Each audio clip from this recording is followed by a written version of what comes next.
আসসালামু আলাইকুম, welcome to my another video.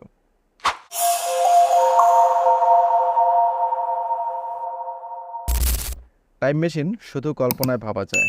এই মেশিনটির বাস্তবতা কি সম্ভব? তবে অবশেষে কল্পনা জগতের বাইরে এসে সত্যিকার টাইম মেশিন তৈরির কথা জানালেন যুক্তরাষ্ট্রের কানেকটিকাট বিশ্ববিদ্যালয়ের professor Ronald mallet. Time travel বা সময় পরিভ্রমণ বলতে সহজ ভাষায় অতীতে বা ভবিষ্যতে যেতে পারাকে বোঝায়। ধরুন, কেউ যদি 2000 সালে ফিরে যেতে চায় বা 2030 সালের পৃথিবীতে চলে যেতে পারে, তবে এটিকেই টাইম ট্রাভেল বলা হচ্ছে। শুনতে যতটা সহজ লাগছে, বাস্তবতা কিন্তু ততটা সহজ না, আবার অসম্ভব কিছুও না। বাবা মারা যাওয়ার পর ম্যালেট পরিচিত হন জনপ্রিয় উপন্যাস টাইম ট্রাভেলের সঙ্গে। তখন থেকেই সময় পরিভ্রমণ নিয়ে পড়ালেখা শুরু করেন তিনি। প্রায় 60 বছর পর এবার সেই সময় পরিভ্রমণের রহস্য উন্মোচন করতে যাচ্ছেন ম্যালেট। রোনাল্ড ম্যালেট একটি সার্কেলড লেজারের সাহায্যে ঘূর্ণায়মান ব্ল্যাক হোলের মতো পরিস্থিতি সৃষ্টি করে টাইম ট্রাভেলকে বাস্তবায়িত করার জন্য নিরলস কাজ করে যাচ্ছেন।